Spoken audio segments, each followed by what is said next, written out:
abrir agora, então, para o debate, para a participação das pessoas com comentários, observações, sugestões, proposições. A Bruna preparou um questionário que tem um QR Code que não dá para ser lido, pelo jeito, porque está muito claro. Dá para ler? Ah, que ótimo! Então, vocês podem... e isso tem um pequeno formulário que vocês, com algumas perguntas de sugestões, proposições e observações. E eu abro, então, aqui a palavra para quem quiser se manifestar, fazer comentários. A palavra está aberta. Quem será o primeiro a comentar? Vamos lá, pessoal. E aí, pode ir levantando a mão e a Bruna vai passar Bruna, pode pegar o microfone aqui para passar para o pessoal? Já tem um. Tá bom. Isso. E se for ao maior volume, a Bruna vai pegando o conjunto dos crachás. A Bruna pode pegar. Aqui na frente, o Leonardo. Quem é o primeiro? Pode começar, querida. Apresenta, fala o teu nome, de onde você é. Pode tirar a máscara um minutinho para falar. Olá, bom dia. É pior tirar a máscara? Muito bem, então tá bom. Não, e também está aí no meio de todo mundo, desculpe. Muito bem falado, a Helene, querida. Olá, bom dia. Fala bem alto, então, tá? Sou aluna do programa de doutorado do ILMD Fiocruz Amazônia. Muito obrigada pela palestra, foi um incentivo, uma esperança para todos nós que trabalhamos com pesquisa e também na assistência. Né? É um respiro. Vou chamar também aqui Alain e Renato. Você está aqui na mesa, né, para o relatório, se quiserem. Traz a cadeira. Só desculpa. Eu tenho uma pergunta para o professor Facchini, mas pode ser respondida por todos os outros. Considerando os dados da Fundação de Vigilância do nosso estado do Amazonas, a gente tem uma cobertura vacinal de poliomielite nas crianças do interior de 16%. Isso é uma redução muito drástica para os quadros que nós tínhamos apresentado em anos anteriores. Considerando a saúde dessas populações que residem em áreas que são remotas e são rurais também, que já apresentam alguma dificuldade de acesso ao serviço, como que nós, enquanto pesquisadores, ou então próprios profissionais de saúde, pessoas da gestão, poderemos estar atuando para melhorar essa cobertura vacinal, entendendo que a gente vai ter que estar correndo contra o tempo em relação a algumas propostas de saúde. Obrigada.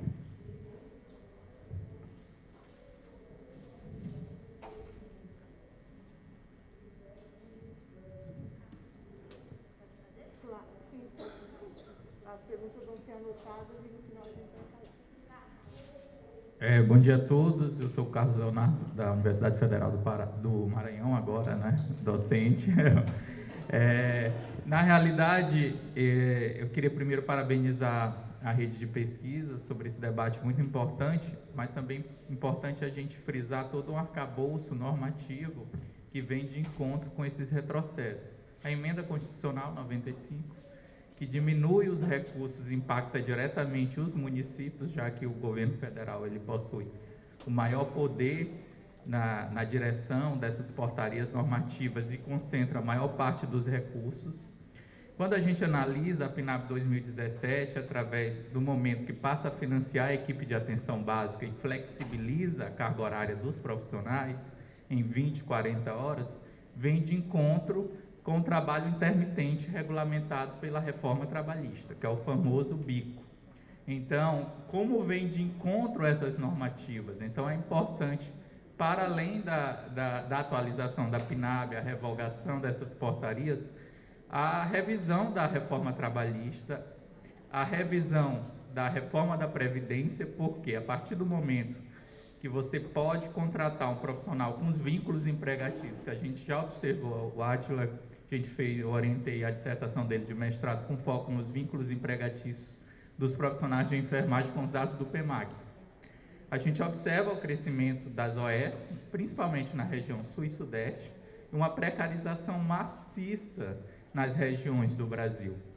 E com a reforma trabalhista só vem legitimar isso. E como é que esse profissional ele vai comprovar o tempo de aposentadoria? Porque os vínculos são muito fragilizados. Então, são normativas que vêm de encontro com todo o desenho que foi criado junto com essa PNAB de 2017 e vem ser reforçado com a reforma da Previdência e a reforma trabalhista. Então, acho que é interessante a gente entender essa conjuntura mais geral também e traçar inferências dentro da nossa política, que é mais específica, que é a política de atenção básica.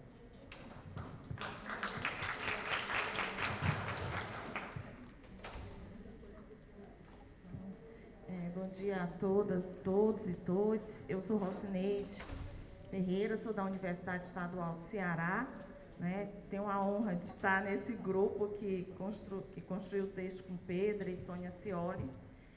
E também sou do GT de Educação Popular e Saúde da Abrasco, E a minha questão, assim, primeiro parabenizar pelo apanhado, que a Lígia e o Facchini têm feito e o convite sempre para estarmos presentes. Eu acho que esse convite é extensivo a todas e todos que estão aqui. Mas queria colocar uma coisa, assim, como que a gente, uma questão a gente vê um movimento de despolitização dos povos e dos corpos que ocupam o território Brasil. E eu falo isso porque estou na agenda, estou nos processos formativos. Hoje a gente faz parte de uma rede, a Rede Nordeste de Saúde da Família, sou docente dessa rede. Cobrava imensamente na PNAB 2017 um movimento que se posicionasse mais fortemente em relação ao que estava acontecendo, porque eu acho que são mestrandos do Nordeste brasileiro, e para a gente o Saúde da Família tem um papel fundamental nas taxas de inversão de todas as mortalidades. E aí eu acho que essa é uma questão que eu coloco, como é que a gente pensa, além desse movimento de redemocratizar, de politizar, que eu acho que passa por um processo de territorialização, que é como esse território, como esse corpo território, ele também se desterritorializou, desse corpo, desse território físico e geográfico. Então, se a gente for pensar, somos território, nossos processos de subjetividade, a nossa subjetividade ela é modelada por esse tecido social onde nós estamos inseridos. Já nos diz a Sueli Rouni, que eu gosto muito dessa proposição. E eu acho que muitos dos trabalhadores e das trabalhadoras do Saúde da Família estão desterritorializados dos seus locais de trabalho. Nada mais ativo que uma fuga. Às vezes a gente precisa fugir para ficar. Mas eu acho que isso é uma questão que a gente precisa pensar. Uma outra questão nesse sentido é como as nossas pesquisas, já que a gente está dentro de uma rede de pesquisa, elas também são fortalecidas pela literatura, pelo eixo teórico do movimento de decolonização. Eu falo isso porque fui enfermeira de saúde da família no município de Capuí, que é um município pequenininho do interior do Ceará, e uma das coisas que a gente colocava era essa agenda fascista que já está colocada há muitos anos, não é de agora, Morreu um menino, a enfermeira era colocada para fora, a gente morria de medo, Morreu um menino, porque o secretário de saúde vai chegar, como é que a culpa tem que arranjar um culpado. Quem é o culpado? Os profissionais de saúde da família que estão lá. Então, a gente começou a ter estratégias para discutir com a população, inclusive, já no movimento de fortalecimento do poder popular, de como é que aquele óbito aconteceu. Então, são os inquéritos verbais que a gente chamava lá no interior do Ceará, Vamos discutir o óbito, Não é para achar culpados e vítimas, mas é para haver movimentos de responsabilização de todos nós que estamos aqui nesse território.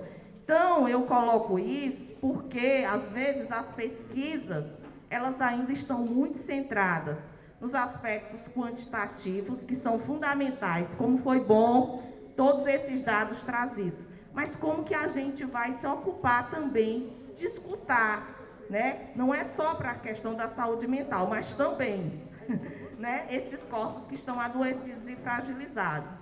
Então, eu coloco isso porque a gente tem, eu que venho desse campo da educação popular, a gente tem teóricos que se ocuparam tempo para pensar, né, a questão do Paulo Freire. A gente tem um método, né, aí de pesquisa proposto, dado. A gente tem Oscar Hara, quando a gente fala da América Latina, né, a gente tem aqui, eu acho que é um método que a gente tem que se ocupar muito, né, que é o da história da Conceição Evaristo, a escrevivência, né, que narrativas estão sendo contadas e vão ser contadas nesse pós-pandemia ou nesse pós-golpe, né? Quando a gente pensa aí de 2016 para cá, tem muita coisa para ser escutada que a gente não dá conta. E, obviamente, os nossos métodos de pesquisa também vão ter que se ressignificar, ou pelo menos que ampliar o escopo de proposições na agenda da ciência e tecnologia para eles. E acho que tem outras coisas, mas pensar muito nisso. Acho que são coisas que foram faladas aqui que me suscitaram essas observações. Muito obrigada.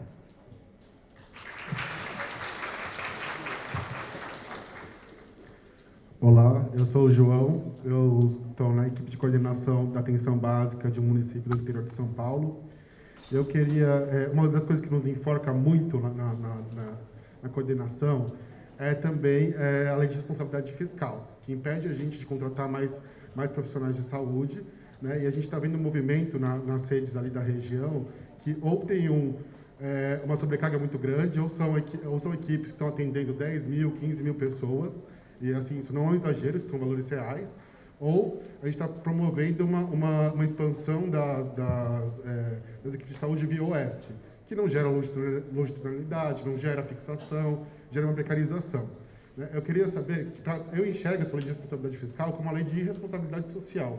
Eu gostaria de saber se vocês, como rede, têm uma formulação, se vocês já têm uma análise sobre isso, se é viável essa expansão, essa cobertura de 100% da população, sem questionar essa lei, sem questionar essa legislação que nos informa. Bom dia, eu sou a Maria Fernanda, estou da Secretaria Estadual de Saúde do Espírito Santo. E assim, eu acho que, parabéns pela mesa, né? Eu acho que a discussão é muito importante, o relatório também é bem importante. E aí, como Estado, pensando um pouquinho aqui sobre o que a gente poderia conversar um pouquinho, eu acho que, enquanto Secretaria Estadual de Saúde, a gente tem uma dificuldade muito grande de acompanhar a atenção primária dos municípios, né? Principalmente os dados depois que entraram via SUS, alguns acompanhamentos via gestor. A gente tem uma dificuldade de saber como é que esses dados são trabalhados dentro dos municípios. E no Estado do Espírito Santo a gente tem um projeto do apoio institucional, que a gente visa trabalhar a integração da atenção primária com os projetos de educação, com o fortalecimento da rede de atenção e vigilância, que a gente incorporou esse conceito também da atenção e vigilância dentro do conceito da raça. E aí, pensando nesse trabalho com os municípios, a gente tem visto uma dificuldade muito grande dessa compreensão, de fato, da atenção primária e da estratégia de saúde da família. Tanto via profissionais que estão chegando os novos, sem uma compreensão adequada do que é, de fato, uma atenção primária resolutiva, de qualidade e territorial. A gente tem perdido muito os conceitos da estratégia de saúde da família, a gente tem visto essa dificuldade junto com os gestores de retomar aquele curso que a gente tinha lá na década de 90, de introdutório da estratégia de saúde da família, do PSF, naquela nossa época lá. Eu sou um pouquinho dessa época aí, que a gente trabalhava um pouco disso. E como que a gente tem conseguido trabalhar isso junto com os municípios, de estimular esses gestores, que às vezes foram seduzidos com esse conceito de que aumentou o financiamento, só que essa discussão do financiamento não está atrelada, de fato, na discussão da resolutividade e da qualidade do cuidado que a gente tem ofertado aos pacientes, né? Então, como que a gente consegue também discutir com os gestores que esse financiamento, que pode ter aumentado ou não, né, nessas discussões todas que a gente pode trazer aí, mas como que a gente consegue trazer para isso uma ampliação de cuidado, uma integralidade de cuidado e essa organização de rede, de fato, com autorregulação formativa, com a atenção primária centrada para o cuidado em toda a sua rede, traduzindo aí as diretrizes da própria PNAB, né? Como é que a gente consegue, de fato, fomentar com gestores e com profissionais essa resgate da valorização da estratégia da família mesmo. Bom dia, eu sou Daniela, eu sou enfermeira e sou professora da Universidade Federal da Bahia. Nos últimos anos, eu tenho me aproximado da discussão, né, a respeito do trabalho das enfermeiras em territórios indígenas.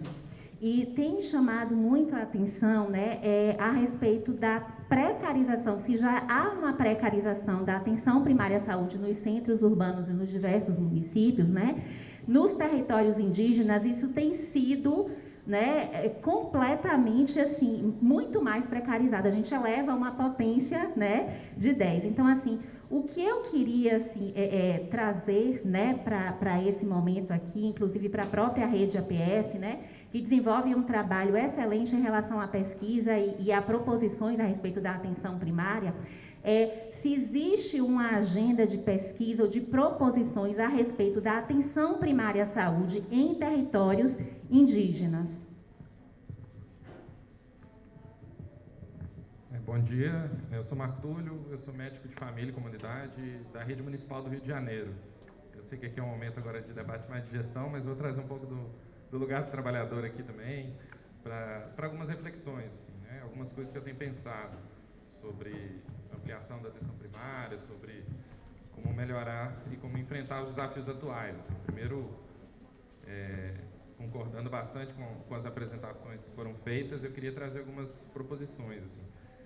A primeira coisa é como o desafio que eu acho que a gestão tem, que as reflexões que a academia traz tem, é de conseguir construir uma atenção primária que realmente fixe o profissional, que desprecarize vínculo, porque a grande qualidade que a atenção primária tem é a longitudinalidade do seu cuidado, o acompanhamento populacional, e o que a gente vê, principalmente nos interiores, são uma rotatividade imensa dos profissionais, uma dinâmica de gestão completamente precária, né, seja de contratação, como o colega trouxe, seja de gestão do processo de trabalho, que desorganiza completamente. Como é que a gente pode construir uma atenção primária que proteja o trabalhador, que o estabilize no seu local e que construa uma carreira de longo prazo? É isso que é o desafio. Isso precisa desprecarizar vínculo, isso precisa reduzir a população por equipe e precisa construir uma gestão que seja mais profissional, que seja mais... que pense mais a rede de saúde de uma forma estratégica, né? E para isso a gente precisa construir uma pauta, proposições que protejam o SUS desse patrimonialismo que é da gestão municipal, né? A gente sabe que a precarização da atenção primária e da rede de saúde em geral, ela também beneficia setores privados, beneficia as próprias gestões municipais, beneficia vereadores que sobrevivem da precariedade do serviço e com isso, né, sobrevivem de pequenas favores locais. Isso é a realidade dos interiores. Assim. Como é que a gente faz para enfrentar isso? Eu acho que uma questão que pode nos ajudar, e eu queria trazer como uma proposição, que eu tenho pensado bastante, é que as políticas de provimento, quando a gente vê o auge do Mais Médico, chegou a ter 18 mil, 20 mil médicos, se eu não me engano, com provimento do governo federal, isso daria provavelmente 50% das equipes de saúde da família do Brasil. Ora, se o Ministério da Saúde oferta aí 30%, 40%, 50% das equipes, nos interiores, provavelmente a maioria das equipes dos municípios são ofertados pelo Mais Médicos, pelo Médico pelo Brasil agora. Por que o Ministério da Saúde não constrói uma estratégia de assumir de vez essas... Inicialmente, talvez, a oferta de toda a categoria médica e, com isso, demandar a contrapartida dos municípios. Né? Um município pequeno tem 4, 5 equipes só da família, todos os médicos são nossos, é do Ministério da Saúde, mas como contrapartida, podemos fazer isso, isso e aquilo, né? Vocês vão ter que fazer isso, isso e aquilo. Porque o Ministério da Saúde, assumindo esses médicos, ele retira do município, provavelmente, a questão da lei de responsabilidade fiscal, pode pagar melhor os outros profissionais, sendo vinculado ao Ministério da Saúde. Os médicos têm mais interesse de ficar no município, enfim, isso é uma questão. Uma outra coisa, só para acabar, a proposta, claro, de ampliar a estratégia só da família para 90% da população, claro que é uma ideia sensacional e eu acho que o caminho é por aí. Mas talvez como um primeiro passo, na ampliação das equipes de saúde da família, talvez seja mais estratégico reduzir a população por equipe. Né? Considerar os 70% SUS dependente do Brasil e reduzir a população por equipe, ampliar reduzindo a população por equipe. Eu trabalho no Complexo Alemão, uma população de 3.500 pessoas. Não dá para fazer tudo isso que a gente quer fazer, não dá para fazer. E a gente precisa de uma população menor para que a gente consiga fazer isso. Assim. Seriam essas duas sugestões, usar esse provimento do Ministério da Saúde para trazer contrapartidas do município, fixando profissionais, desprecarizando o vínculo das outras categorias e talvez, como estratégia, reduzir a população por equipe num primeiro momento para depois ampliar para para o restante da população que é menos SUS dependente. Obrigado.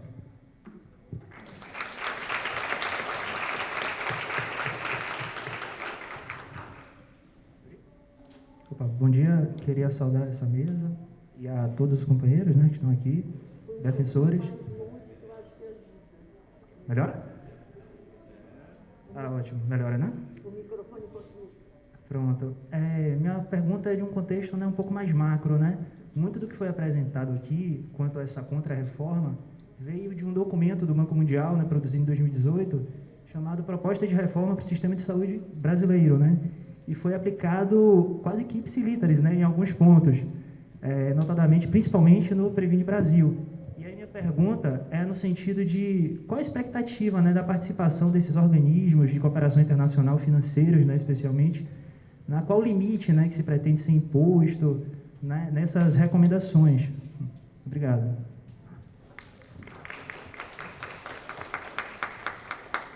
Bom dia.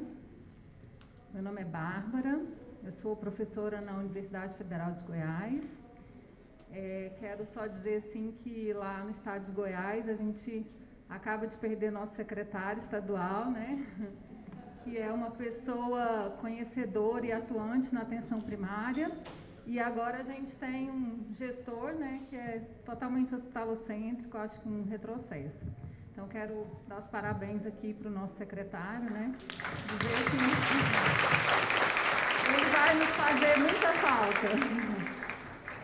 Sobre o que nós estamos vivendo, né, há anos nos ataques à atenção primária e saúde, eu quero fazer uma ressalva sobre o ensino na saúde, né? Então, como a gente tem cuidado dos nossos PPCs, na formação mesmo dos nossos profissionais, né?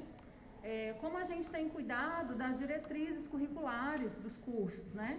Nós, praticamente, 2 anos, acredito, né, a gente tem tentado fechar as diretrizes curriculares dos cursos da enfermagem. A gente sofreu um ataque no ano passado, se não me engano, quem puder me ajudar, o retrasado, pelo Conselho Nacional de Educação, que quando eles vieram com uma nova proposta das diretrizes curriculares do curso de enfermagem, não tinha nem a palavra SUS. Né? Todo mundo balançando a cabeça, né? Foi chocante. Né? Então, aí a ABEM foi em cima, né? Todos os órgãos competentes, para a gente reverter essa situação.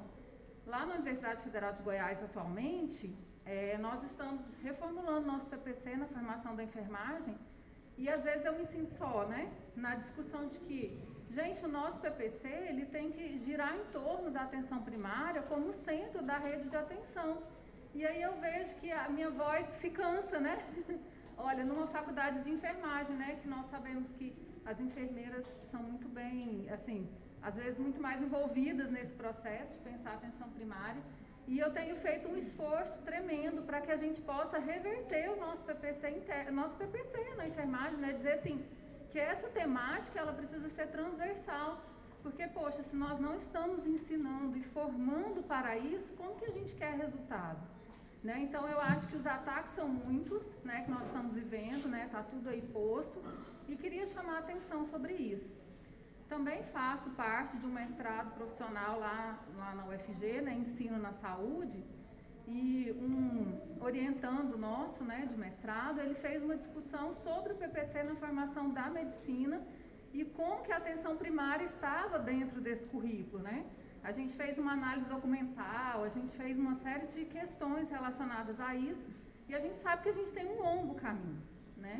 Então, eu queria chamar a atenção sobre isso, né, na seara também da formação em saúde, como que a gente tem formado para termos resultados, para que a gente possa ter pessoas politicamente envolvidas.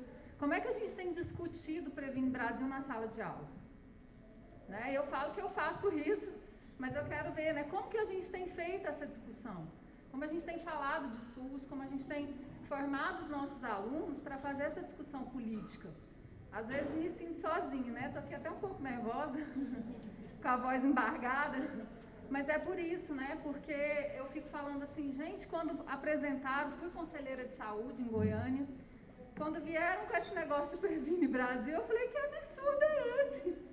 Todo mundo olhou assim, né? Eu fui contra, pedi até vistas no dia da reunião, foi um bafafá, mas parece que a gente fica sozinha com essa visão, né? E a gente precisa Então, enquanto universidade, enquanto professora, eu tenho esse compromisso, mas eu acho que é um caminho, né? A gente precisa também pensar nesse caminho, nos ataques que vêm de todos os lugares, e acho que a formação é um terreno muito fértil para a gente ter resultado lá na frente. É sobre isso. E não estou me sentindo mais tão sozinha, né? Depois de estar aqui. Muito obrigada por essa manhã.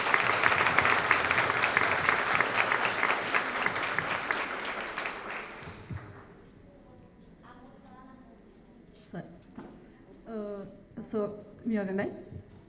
Desculpa, eu sou um pouco nervosa de falar em público. Eu sou Gabriela, então eu sou farmacêutica. Vocês têm outros farmacêuticos aqui, não vi muito farmacêutico. Trabalho atualmente na Secretaria Estadual de Saúde do Rio Grande do Sul, mas meu chão, minha vida toda foi na atenção primária, né, no município. E, então, estou passando por essa transição recentemente na Secretaria Estadual, por isso me chamou muito a atenção a tua fala do secretário, que eu sempre... eu coordeno a divisão de qualificação da assistência farmacêutica na Secretaria e sempre as minhas ações são sempre muito questionadas. Ah, mas isso não é responsabilidade do Estado, isso, né, está querendo extravasar a competência do Estado. E para mim não é tão fácil fazer essa divisão porque eu sou lá do município, né, eu sempre penso muito pelo lado da ponta. Mas me chama muita atenção como a assistência farmacêutica ainda fica fora dessas discussões da APS, fora de uma agenda da atenção primária.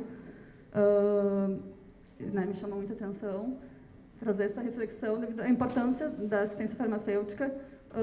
Eu acho que a assistência farmacêutica ainda é muito vista só como a parte logística dela, ela não se limita, né, só à questão logística.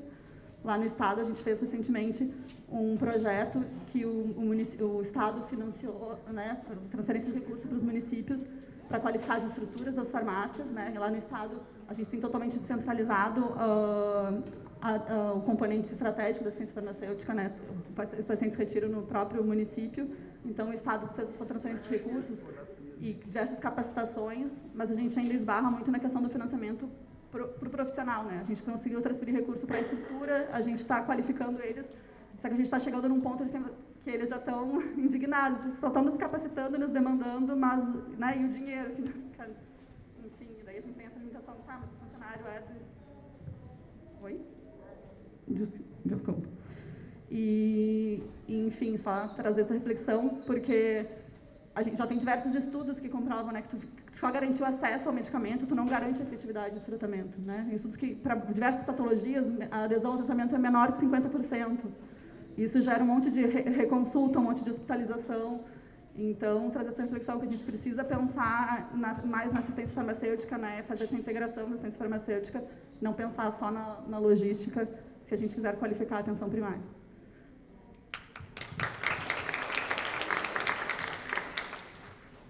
Bom dia, eu sou Jardel.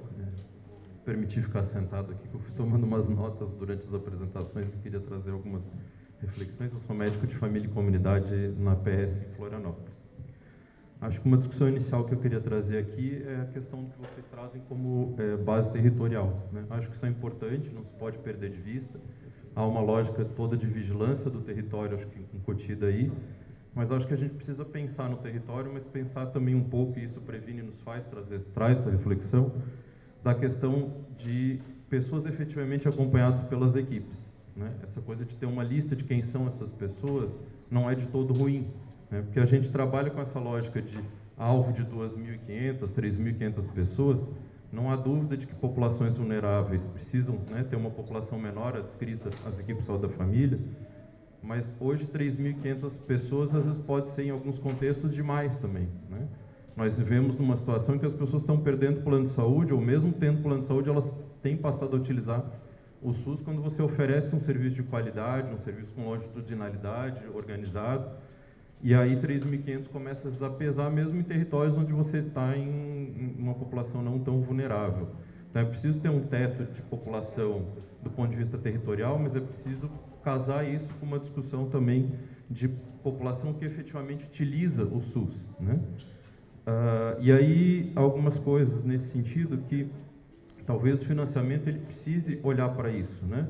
A gente precisa ter talvez uma lógica do que nós tínhamos lá com o PAB fixo, mas pensando também nessa questão de quem que é essa população realmente ativa.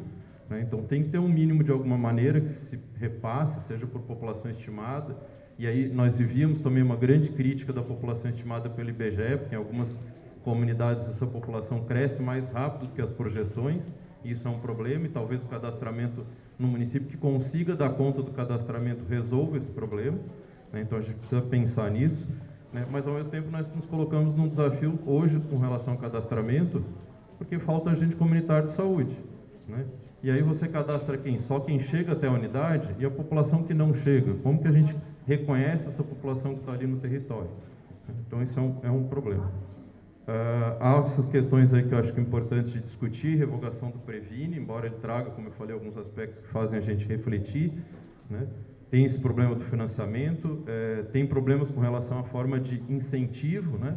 Porque você fica criando incentivos que hoje até tem relação com questões como pré-natal, doenças crônicas, mas tem coisas que geram um trabalho que não tem sentido, né? Você pegar uma população de hipertensos leves, sem complicações, e ela ter que passar a cada 6 meses com a unidade de saúde, você ficar gastando com busca ativa de uma população que não precisaria, deixando de atender outras coisas, não tem sentido nenhum. E aí tem uma coisa que foi falada aí da demanda espontânea como prioridade na carteira de serviço. Acho que é importante a gente, às vezes, cuidar com a forma como a gente coloca. Talvez ali não esteja demanda espontânea, é um termo muito que a gente tem que ter muito cuidado, né? Porque ali não significa, a gente tem que entender isso não necessariamente como demanda aguda, porque demanda espontânea, se visto no sentido de ampliação de acesso, né, de tentar trabalhar acesso avançado, agenda inteligente, que oportunize que as pessoas possam usar o serviço no momento que elas realmente precisam, sem perder a lógica de vigilância do território atrelado a isso, acho que é uma forma, na verdade, pensando em ampliar acesso. Então, talvez a forma como está colocado no papel precise ser revista, né? Falar um pouco do programa Mais Médicos, né? Acho que há necessidade, se ele for retomado, de rever questões de repor defasagem de valores, né?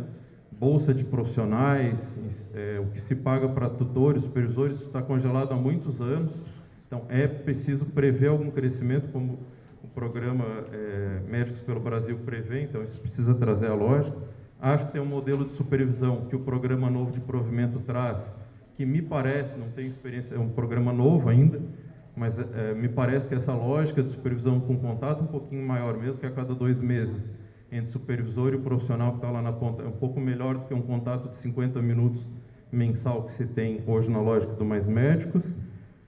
Acho que a lógica das 8 horas de educação permanente, ela precisa ser estendida para o Brasil, não só para o programa de provimento, né? Porque se hoje a gente tem uma tentativa que é ruim, como vocês mesmos criticaram aí, de equipes de 30 horas, mas se você oportuniza que esses profissionais possam atuar 32 horas, com 8 horas de educação permanente, independente de estar ou não vinculado a um programa de provimento, isso pode ser um incentivo e uma forma de o gestor que tem dificuldade de manter o profissional lá por 40 horas, consiga também atrair, né, profissionais que se vinculem e tenham longitudinalidade no trabalho. Acho que tem uma coisa que precisa ser resolvida no Mais Médicos, pensando em longitudinalidade, que é o limite hoje que a gente tem de vínculo de 6 anos, e se esse limite ele for prolongado, precisa pensar na forma de vínculo, né, porque essas pessoas vão ficar por quanto tempo com vínculo por bolsa, isso pode ser um problema lá na frente, né? E porque isso acaba ferindo a longitudinalidade, você dizer que com 6 anos você vai ter que trocar o profissional, né? Não tem sentido. E aí eu trago uma dúvida mesmo, né? Em relação à questão de contratualização. Foi comentado aqui, né, uma proposta interessante para a gente refletir de se vale fazer carreira de Estado, já que tem se investido em programas de provimento, mas ao mesmo tempo, se tem dinheiro para isso, por que não ampliar, que isso está estagnado também, o repasse para as equipes saúde da família, para que o próprio município possa contratualizar, né, e aumentar a cobertura. Então, qual é o melhor caminho, né? Porque a gente tem dificuldades nos dois lados, né? Num programa com carreira vinculada ao Ministério, enquanto as coisas vão bem, ótimo, mas quando você pega um profissional que não tem compromisso com a equipe, que não tem perfil de APS, né, que não compreende seu papel na APS, há uma morosidade muito grande nos programas de provimento de dar conta disso, e o município às vezes fica com um problema imenso na mão, dependendo que o Ministério tome uma atitude para resolver, e isso é muito ruim, né? Mas, ao mesmo tempo, se a gente municipalizar essa contratualização, a gente esbarra na lei de responsabilidade fiscal, como já foi colocado aqui. Então, isso é um outro problema. Finalizando quase, mas estrutura física, vocês colocaram aqui, eu acho que a gente precisa pensar em propor estruturas com 3 a 4 consultórios por equipe, porque o espaço físico precisa ter espaço para o núcleo ampliado de saúde da família, precisa ter espaço porque o SUS também tem uma característica de formação de profissionais, então tem que ter espaço para o estudante, para o residente, então não adianta você ter um espaço que não dá conta dessas questões. Só trazer uma reflexão, foi citado ali um desafio, atendimento noturno em finais de semana, e eu tendo a ver na nossa experiência de uma equipe que tem uma longitudinalidade já de mais de 10 anos e com acesso adequado, que nós conseguimos monitorar isso, que diminui a procura da população nesses horários extras em unidade de pronto atendimento. Então, acho que se a gente consegue ter uma proporção, população, equipe adequada e com acesso adequado, você minimiza esse problema. E uma última sugestão, que acho que tem que ser tocada aqui também, que é a parte de, pensando numa peça integral de tratamento. Nós temos um avanço muito grande e importante no SUS, que é a Conitec, mas nós precisamos revisar e atualizar a RENAME naquilo que diz respeito à atenção primária à saúde, do componente básico da assistência farmacêutica.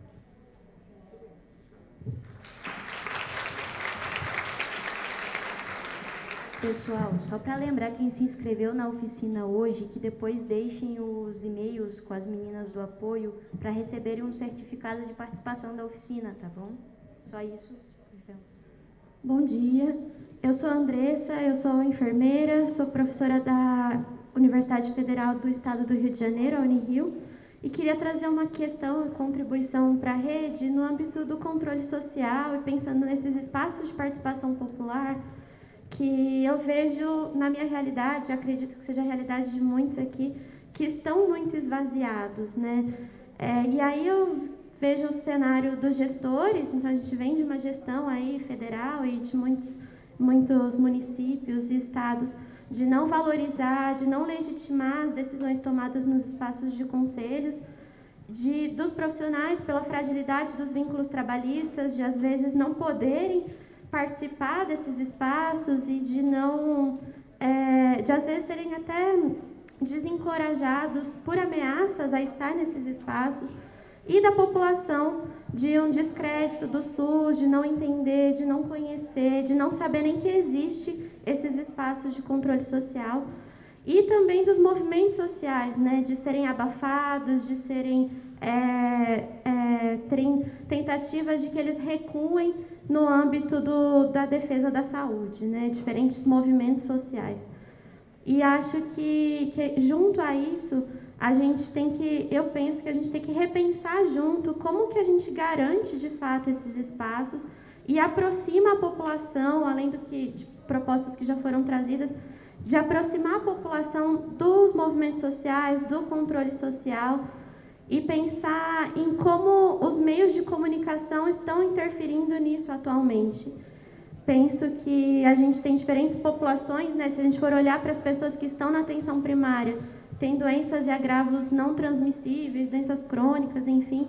A gente tem uma forma que essas pessoas utilizam para se comunicar, e se a gente for pensar nos jovens, a gente tem outras formas de comunicação e de interação social. Então, como que a gente usa essas ferramentas, como que a gente pode otimizar o uso desses recursos em prol da participação popular e do controle social, para, de fato, possibilitar uma ampliação da participação, a legitimização desses espaços, e também para trazer informações sobre o SUS e sobre a atenção primária para a população. Eu recentemente tive uma discussão com a Associação de Moradores ali no entorno da universidade, em que alguns membros da associação já estão lá há muitos anos, então têm um trabalho na militância, então conhecem com detalhes a história do SUS e toda essa questão do SUS e a atenção primária, e outros perguntavam, mas o SUS chega em tal lugar? Como que a atenção primária conseguiu vacinar pessoas em lugares que não? Ou de questionar, poxa, como é que determinada população tem filho em rede, como se fosse um absurdo, e não vendo isso como algo que o SUS tem de competência cultural, de abordagem familiar, enfim. Então, acho que como que a gente pode utilizar a comunicação a nosso favor nesses diferentes grupos tecnologias e mudar mesmo formas de controle social. Então, eu acho que a gente precisa avançar nesse ponto em termos do SUS, especificamente da atenção primária, que está em todos os municípios. E queria saber como que a rede tem discutido isso, como que o Conselho Nacional de Saúde tem discutido questões nesse sentido, para tentar chegar e levar mesmo o que é a atenção primária, tudo que a atenção primária faz nesse sentido para a população geral. E se a gente pode pensar mesmo em formas de estruturar essas tecnologias de informação, de comunicação e outras tecnologias possíveis, né? Não só duras, mas também relacionais, enfim, que a gente possa utilizar em prol do controle social e da participação popular. Obrigada. Pessoal, só temos mais 2 inscrições e só corrigindo uma fala que eu fiz, para se cadastrar lá no balcão de credenciamento, porque as meninas não vão pegar o e-mail para receber o certificado. É isso? Obrigada. Elia? Eu queria pedir também para todos que fizeram contribuições, na medida do possível, para preencherem o formulário do EFORM, porque a gente tem uma relatoria, mas a gente não gravou tudo. E, então, seria bem legal, mesmo que não corresponda completamente às perguntas que estão no informe, pode responder em qualquer um dos lugares, né? Isso acho que é bem legal, porque aí são contribuições importantes de outros aspectos, uns que reforçam, outros que agregam outras questões, que a gente também está querendo atualizar, vamos dizer assim, essa nossa agenda, agregando outros pontos.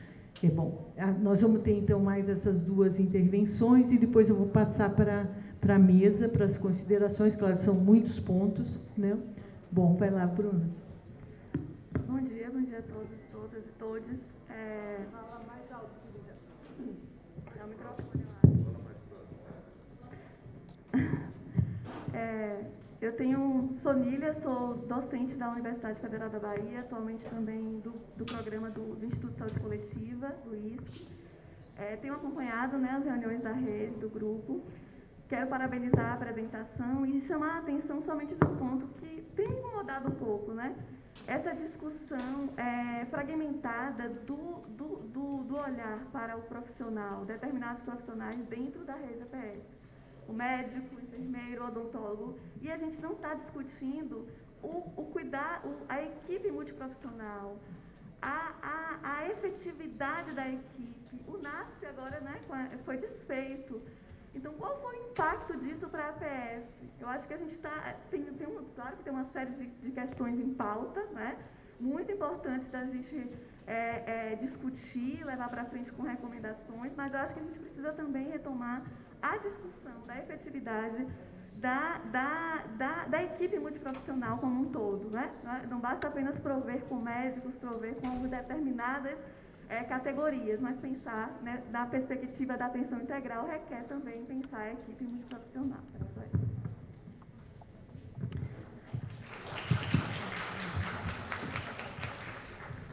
Bom dia, meu nome é Fernanda, sou enfermeira, sou de Minas Gerais e atualmente eu trabalho na urgência e emergência, mas minha vida assim, profissional foi muito relacionada à vigilância em saúde. E aí, em relação à atenção básica, né, atenção primária, me chama a atenção de a gente ser tão assim padronizado ou tão engessado em algumas questões, por exemplo, em relação à vigilância, que eu acho que às vezes seriam muito mais interessantes ou mais importantes a gente fazer uma notificação de um AVC que ocorreu dentro da urgência e emergência para que a atenção básica pudesse se organizar o mais rápido possível para receber esse paciente, essa pessoa, né, e tentar fazer uma reabilitação de forma mais rápida e depois ele não ter que ficar tanto tempo, né, na reabilitação de outros lugares, porque ele não foi captado de forma mais rápida do que notificar uma diarreia que todos os dias a gente vai ter. Então, assim, estou falando até com um pouco de receio, porque eu sei da importância da notificação né, dessas doenças infecciosas, trabalhei sempre com isso. Mas eu comecei a pensar qual é realmente a justificativa de algumas dessas notificações que ocupam o profissional de saúde, sem ter, de fato, uma resolutividade no serviço onde precisa ter. E aí, em cima dessas padronizações e dessas cercas que a gente vive, eu trabalhava na atenção básica e aí eu queria conhecer a minha população, mas eu não podia porque eu sou enfermeira e quem tem que fazer o cadastro é o agente comunitário de saúde, que eu acho que é um processo que talvez esteja completamente equivocado. Eu preciso conhecer e a forma como eu vou conhecer é da forma que for possível. E eu acho que uma forma que é ainda muito subutilizada e que, quando eu trabalhava na área de educação, me permitia perceber é que a educação, a escola precisa ser um ponto focal para a atuação na saúde. Mas não é o programa Saúde na Escola, como ele está configurado, aquém daquilo que a gente poderia fazer de fato. Mas com um diagnóstico, com uma atuação, é ali na escola ou na creche que a gente vai pegar, por exemplo, um adulto jovem que não vai à unidade de saúde porque está trabalhando e a criança está na creche, mas a gente consegue fazer um diagnóstico, de fato, daquilo que realmente precisa. E o mais importante que eu acho, né, assim, que eu gosto, assim, que é a vacina, né, a imunização. Infelizmente, a cobertura vacinal, ela não corre paralelo à cobertura da atenção básica ou da estratégia de saúde da família, né? Assim, o que a gente vê, infelizmente, ainda, e eu acho que isso não vai mudar muito agora, é que a estratégia de saúde da família ela tem uma certa dificuldade, né, de assumir a vacinação. Muitos lugares, assim, onde eu, né, participo como vigilância e como enfermeira, a porta da sala de vacina é do lado de fora, né, da unidade básica. Então, é como se ela fosse uma ação à parte. E eu também não vejo, aliás, também vejo que a escola seria o lugar mais estratégico para a gente realmente conseguir as nossas coberturas vacinais. Essa é a minha contribuição. Obrigada.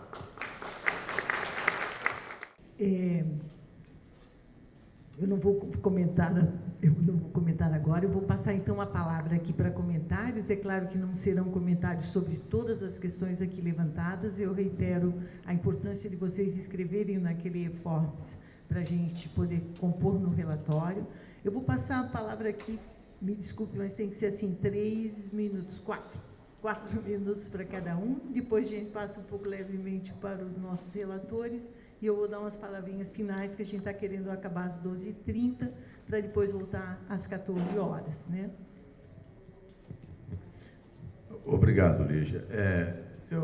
A Lígia fez a ênfase, né, na importância de todos preencherem o nosso formulário eletrônico para recolher todas as contribuições de vocês, porque elas são muito relevantes, muito importantes para atualizarmos a nossa agenda, para aprofundarmos esse debate muito importante, né? E, evidentemente, que os questionamentos que vocês trouxeram aqui, eles nos colocam, né, perspectivas importantes para esse avanço que precisamos ter na qualificação do Sistema Único de Saúde e da atenção primária.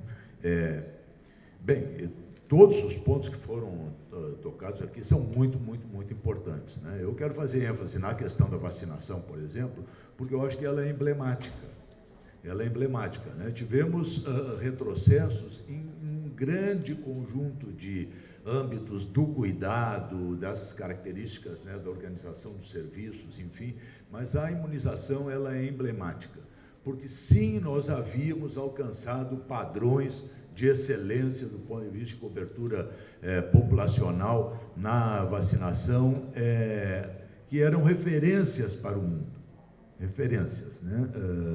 Nos Estados Unidos, os padrões de vacinação sempre foram ao redor de 50%, 70%. Né? Em muitos lugares da Europa também. Né? E outros continentes onde as situações de, né, escassez da rede, de dificuldades de acesso aos imunizantes, todos sempre colocaram as coberturas vacinais muito baixas, mas nós havíamos conseguido esse processo. E sem atenção primária à saúde de qualidade, com infraestrutura e com recursos, é impossível alcançar altas coberturas. Então, se nós quisermos, né, retomar esse patamar, né, histórico que tínhamos de altas coberturas de imunização, nós precisamos investir na atenção primária à saúde. Investir, e o foco na atenção primária tem que ser na perspectiva de o que está faltando lá para que a gente consiga vacinar todas as crianças. E não só crianças, né, gestantes, idosos e toda a população, evidentemente, né? Então, esse conjunto de carências, ela tem sido identificada, e vocês reforçaram isso, pela carência das salas de vacinação, da rede de frio, dos imunizantes, do pessoal, da falta de campanhas, da falta de mobilização da população, da perspectiva negacionista em relação à vacina das autoridades, inclusive dos profissionais de saúde, o Conselho Federal de Medicina fazendo campanha contra a vacinação, coisa nunca vista na história, né, das profissões da saúde. Enfim, tivemos aí um festival de absurdos, né, e de tragédias que resultaram nessa situação. Então, eu acho que nós estamos no lugar certo para discutir todos os aspectos de como alcançar esse processo, né? E evidentemente que quando falamos de todos esses investimentos, falamos evidentemente de recursos, da estabilidade dos profissionais, do aumento do número de profissionais para o conjunto das tarefas, da redução do número de pessoas por equipe, de modo a fazer esse trabalho importante, né? Então, acho que isso passa por enfrentarmos todo esse esforço que está havendo no país em relação à privatização do Sistema Único de Saúde, que acho que só não se aprofundou de modo ainda mais grave, porque na pandemia o SUS foi heróico e os profissionais, com todas as dificuldades, conseguiram dar uma resposta muito importante. E, evidentemente, que agora está aberta, né, felizmente, né, temos uma perspectiva diferente, mas estava aberta a porta da privatização, da concessão do orçamento público para o setor privado. Não é de trazer a contribuição do setor privado, inclusive dos recursos financeiros privados, para apoiar o sistema público, é exatamente ao contrário, né? É você ceder aquilo que é a infraestrutura e os recursos para a iniciativa privada oferir lucros, né? Então, temos que enfrentar esse processo. São muitas coisas, né? Eu queria passar por algumas. Temos essa disputa de modelos, temos que superar esse senso comum de que todo mundo quer levar as crianças no pediatra, que toda gestante quer fazer pré-natal com um gineco-obstetra. Não é assim, não é assim, e nós tivemos oportunidade em muitos lugares de todo o Brasil de discutir com a população, de transmitir conhecimento e de validar o interesse da população em relação à estratégia de saúde da família. Então, isso precisa ser feito em parceria com as organizações comunitárias, com os conselhos municipais e locais de saúde, com toda a participação da população, numa translação do conhecimento, de modo que as pessoas se apropriem daquilo que é o maior conhecimento. E para encerrar essa questão, né, teria aqui muitas outras questões a comentar, mas destacar esse aspecto da saúde digital. A saúde digital, ela está sendo proposta por grupos responsáveis, inclusive, né, na nossa própria rede, tem sido discutida como um recurso complementar ao atendimento presencial, de facilitação do acesso e da informação. Então, não há nenhum sentido que uma pessoa acorde às 4 horas da manhã para ir para a frente de uma unidade básica de saúde, marcar uma ficha, como o pessoal fala, para um atendimento. Se a pessoa pode pegar o seu telefone, ligar para a unidade de saúde e marcar a sua consulta, inclusive com hora definida, né? E haver, inclusive, a possibilidade de confirmação desse atendimento por parte da equipe. E, inclusive, para esclarecer dúvidas, que podem ser muito razoáveis. Se a gestante tem uma dúvida em relação a usar ou não um medicamento, usar ou não um tipo de alimento, pode fazer isso pelo celular, pelo telefone, enfim, de maneira muito rápida, sem precisar marcar consulta, sem precisar fazer todo um processo muito difícil. Mas há um esforço, houve pelo menos, né, eu vou começar a falar no passado agora, houve um esforço no Ministério da Saúde de pegar os sistemas de cadastro da população e passar a fazer cessão disso para a iniciativa privada, para a prestação de cuidados de saúde digital exclusivos para grupos populacionais. Isso é um absurdo, isso é mais um ataque grave à atenção primária à saúde. Bom, eu queria falar de educação dos profissionais e tudo, mas não vai dar tempo. Fica para a próxima. Obrigado, Lígia.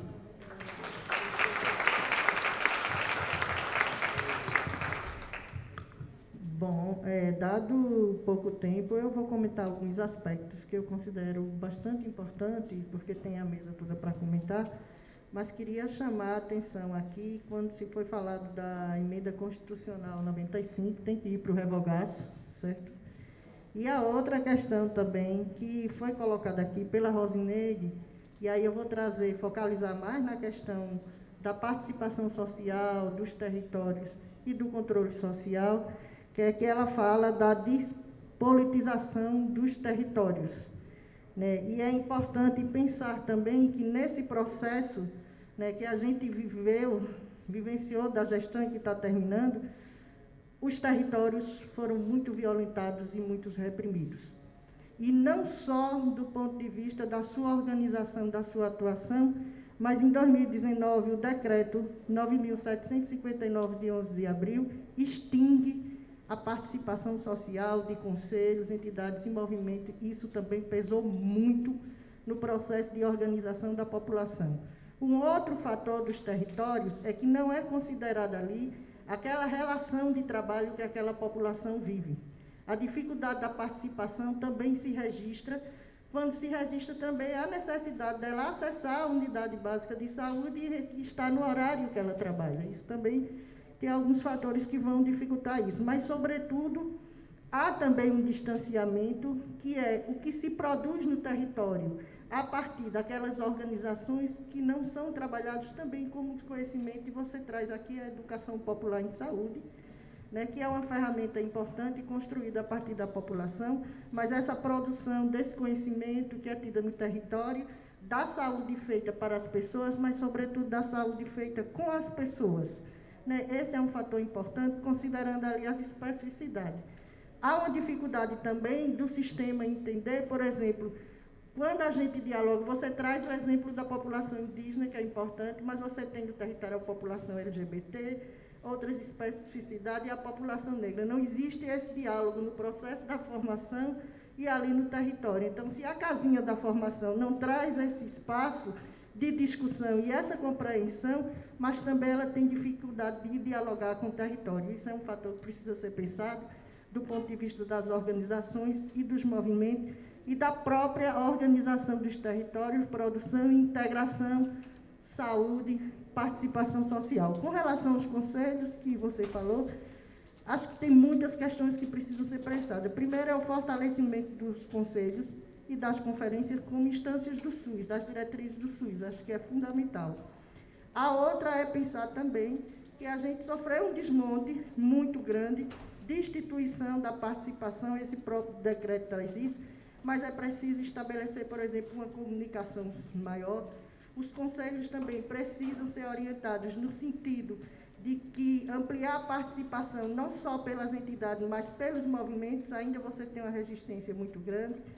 A presença, por exemplo, e aí a gente tem o Conselho, traz um conjunto de resoluções da participação, por exemplo, dos gestores, vários estados e municípios. O gestor ainda preside o Conselho Nacional de Saúde, isso também dificulta ali, ele é o ordenador da pasta e é tendencioso.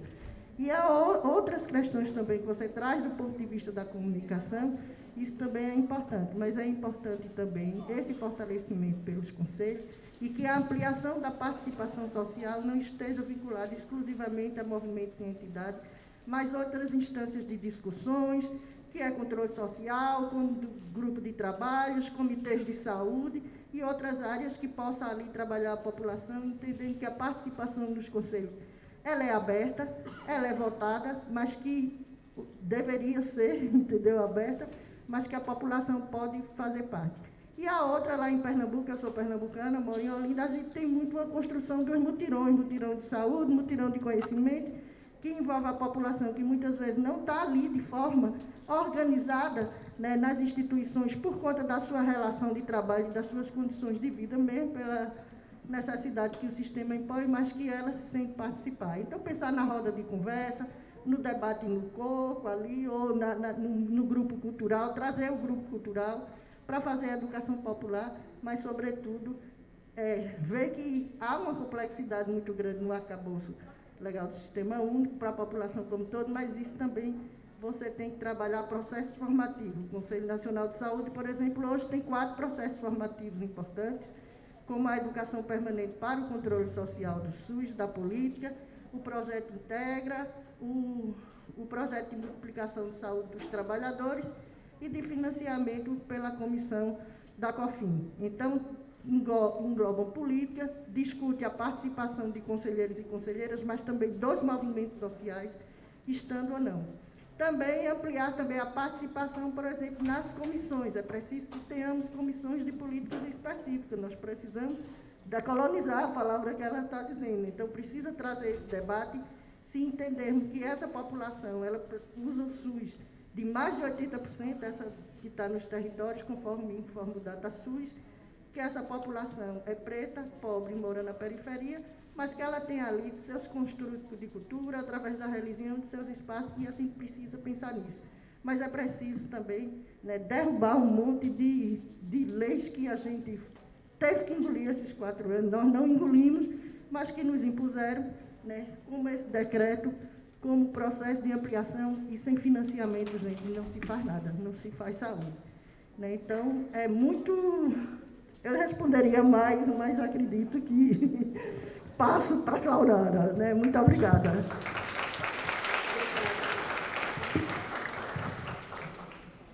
É difícil, né? Porque vocês falaram muitas coisas muito importantes. Assim, eu vou concentrar em 2 aspectos, assim, que eu acho que eu gostaria só de chamar a atenção, assim, enfim, o que eu entendo. O primeiro é juntando a questão da formação, que foi trazida por vários professores, e o controle social, ou a coesão social, ou a valorização social da APS pelos cidadãos brasileiros. Eu acho que essas duas andam juntas. A gente só vai ter população defendendo a atenção primária se ela receber serviços com todos os seus atributos. Quem é que é capaz de fazer isso? Profissionais de saúde com uma formação pós-graduada específica para isso, né? Então, a gente não teve, acho que, habilitação de nenhuma residência multiprofissional nesses últimos 4 anos. A gente tem aí 4.000 médicos de família certificados. Então, assim, eu não vejo como a gente não lidar dessa forma, né? A gente só vai ter a defesa da atenção primária e da saúde da família, do nosso modelo, se a população, de fato, estiver recebendo com qualidade e tendo respostas para o que ela precisa. Aí, a outra coisa que eu queria comentar, eu peguei a fala do, não sei como é que era o nome dele, que trouxe várias questões operacionais, né, Jardel, que é essa questão que eu acho que a gente precisa discutir do desenho dessa equipe Saúde da Família 2023.1. Né? Assim, é óbvio que politicamente a gente tem que falar dos 90% de cobertura, mas hoje eu acho que a gente tem que se concentrar juntando os recursos do que era o PAB variável, né? Mais a captação, mais o que é o incentivo para políticas. Ele serviu sempre para isso e ele tinha essa capacidade dos gestores decidirem, por exemplo, qual a equipe multiprofissional necessária para o seu contexto. Quais os profissionais que iam fazer parte do NASF? E juntando com a questão multiprofissional, né, que tu trouxeste. E eu acho que é isso que a gente tem que se concentrar. E a gente vai ter que discutir mesmo carga horária.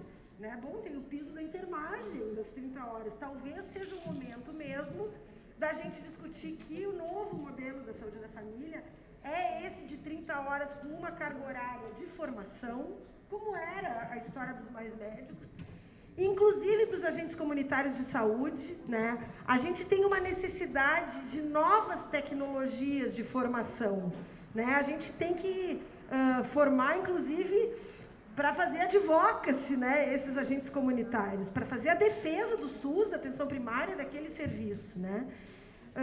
Então, eu acho que a gente tem que se concentrar, talvez, nessa questão da remodelagem mesmo, da carga horária e do tamanho da população adscrita, porque só é possível a gente atender, cuidar de adolescente fora da unidade básica, lá na escola, etc., trabalhar junto com a rede de urgência e emergência. Eu acho que a população, né, a gente tem uma grande rede de urgência e emergência, competiu, inclusive, com a atenção primária na sua formação. O que a gente precisa é trabalhar junto com eles. É com um paciente que é nosso, que foi para a UPA, a unidade tem que saber que isso aconteceu. Para isso, ela precisa ter mesmo uma equipe menor, ela precisa ter espaço de discussão de casos complexos. Um paciente que vai para a emergência é um caso complexo, que vai para a UPA é um caso complexo. A unidade tem que ter espaço no seu processo de trabalho para discutir isso, e para isso precisa realmente ter uma população menor.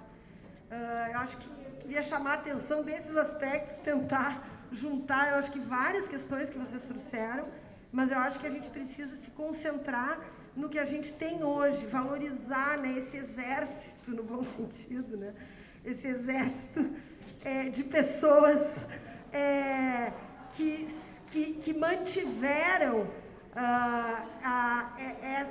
essa luz acesa, né? Eu acho que a gente tem 500 mil trabalhadores, né? E a gente tem uma responsabilidade, né? Eu como professora, para os que estão que vir, para os que virão, né? Quer dizer, a saúde da família tem que voltar a ser um lugar de valor, assim, de qualidade de vida profissional, de que a pessoa queira estar ali, né? Que ela consiga aí, enfim, trocar, né, com seus colegas, enfim, essa questão da vocação, da gente ter se formado trabalhador de saúde para cuidar das pessoas, etc., e ser um lugar que tu tenha satisfação mesmo, né, na vida, né.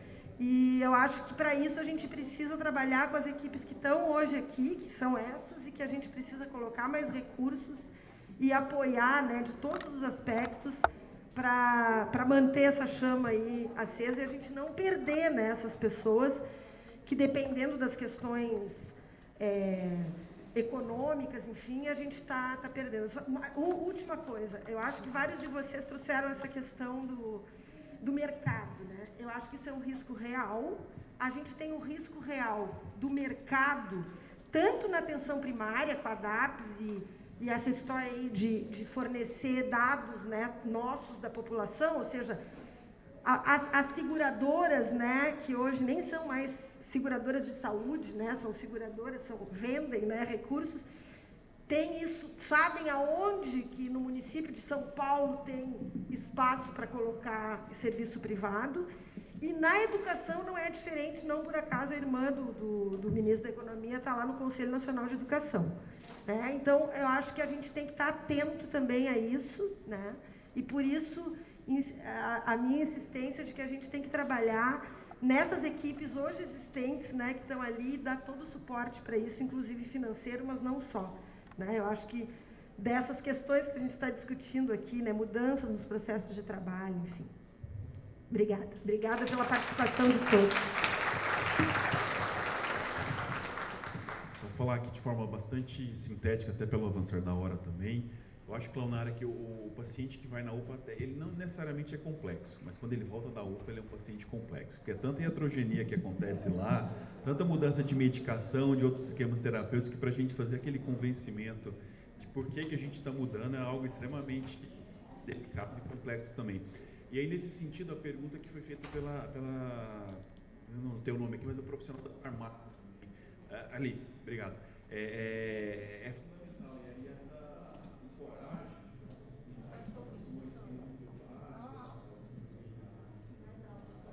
da medicina da enfermagem lá, ela é necessária. Se a gente for pensar em excesso de medicação, em doenças crônicas, em carga de morbidade, tudo isso aí tem um papel fundamental. E naquela portaria que eu citei aqui para vocês, na verdade, a gente fez essa complementação justamente por conta dessa questão associada ao envelhecimento da população e essas questões também.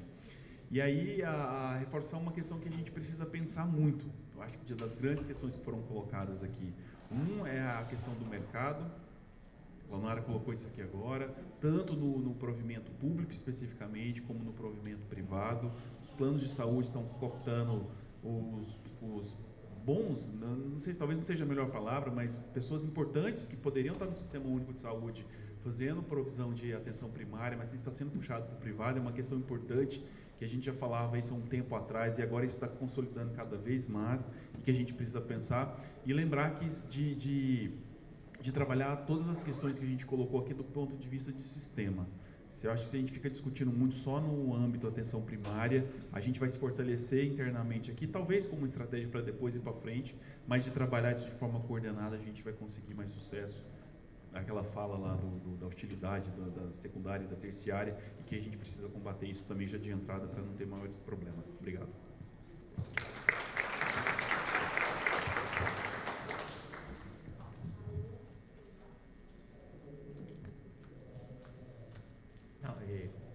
Alô? Então, muito rapidamente, a gente aqui estava um pouco ordenando, tentando dar não dá para ouvir, Agora, tem que apoiar na máscara, vou contaminar o próximo. Pois é.